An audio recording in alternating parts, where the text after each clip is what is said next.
আমরা রয়েছি এই মুহূর্তে ফেনীর মহিপাল এলাকায় এবং যদি এখানকার বন্যা পরিস্থিতির কথা বলতে হয় তাহলে বলতে হয় যে গেল কয়েক ঘন্টায় বন্যা পরিস্থিতির কিন্তু আরও অবনতি ঘটেছে। আমরা বিভিন্ন এলাকায় ঘুরে দেখেছি, এই এলাকায় কিন্তু পানি আগের তুলনায় কিন্তু অনেকখানি বেড়েছে এবং যে জনসাধারণ রয়েছেন, সাধারণ মানুষ এই এলাকার, তারা কিন্তু পানিবন্দী হয়ে পড়েছেন। এবং একটি বিষয় বলে রাখি যে পানিবন্দী এইসব মানুষ কিন্তু নিজের ঘর বাড়ি ছেড়ে বিভিন্ন আশ্রয় কেন্দ্রের উদ্দেশ্যে রওনা হয়েছেন। আমরা এমন চিত্রও দেখেছি, তাদের নিত্য প্রয়োজনীয় যে জিনিসপত্র, গবাদি পশু, হাঁস মুরগি এসব নিয়ে কিন্তু অনেকেই দেখেছি যে কলার ভেলা বানিয়ে বা ছোট ছোট নৌকায় করে নিজেদের যে আবাসস্থল সেই জায়গা থেকে কিন্তু অন্য স্থানে আশ্রয়স্থান বা কিংবা উঁচু স্থানগুলোতে তারা যাওয়ার যে প্রক্রিয়া, সেই প্রয়াস আমরা তাদের মধ্যে দেখেছি এবং একেবারে বলা চলে যে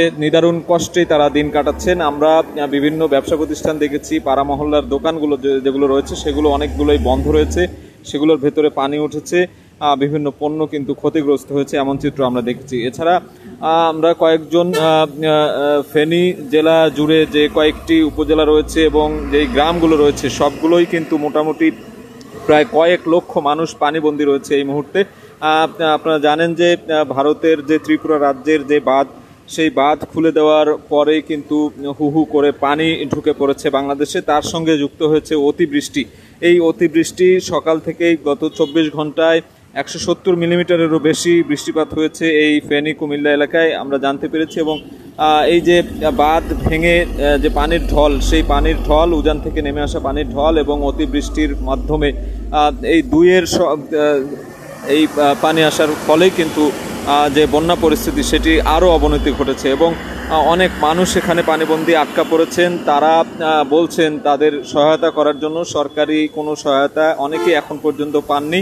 উদ্ধার অভিযানও কিন্তু চলছে বিভিন্ন জায়গায়, বিভিন্ন স্বেচ্ছাসেবী সংগঠন, সেনাবাহিনী কিংবা যে বিভিন্ন আইনশৃঙ্খলা রক্ষাকারী বাহিনী, তারা কিন্তু তাদের যে নিদারুণ চেষ্টা, সেই চেষ্টাটি করে যাচ্ছেন বিভিন্ন জায়গায়। তবে বেশিরভাগ জায়গায় আমরা দেখেছি অনেকেই সহযোগিতা, সাহায্য এটি কোনোভাবেই পাননি। তারা নিজ নিজ উদ্যোগে তাদের যে মালামাল রয়েছে সেগুলো নিয়ে বিভিন্ন জায়গায় নিরাপদ আশ্রয়ে যে ফিরে যাওয়ার বা নিরাপদ আশ্রয়ে ছুটে যাওয়ার দৃশ্যগুলো আমরা দেখেছি। এবং অনেকেই বলছিলেন তাদের ঘর বাড়ির বেশিরভাগ সবই কিন্তু ডুবে গেছে, তলিয়ে গেছে। এবং আমরা দেখেছি একেবারে ফসলের মাঠ, বিস্তীর্ণ ফসলের মাঠ, সেগুলোও কিন্তু ক্ষতিগ্রস্ত হয়েছে অনেকটাই।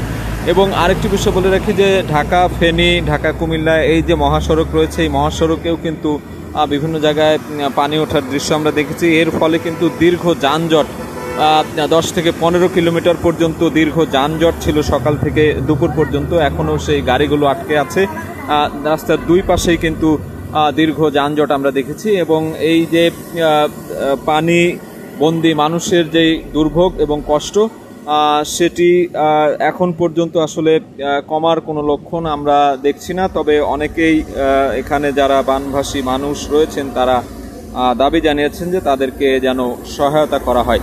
তো ফেনীর মহিপাল এলাকা থেকে আমার কাছে বন্যা পরিস্থিতির এই ছিল সবশেষ খবর।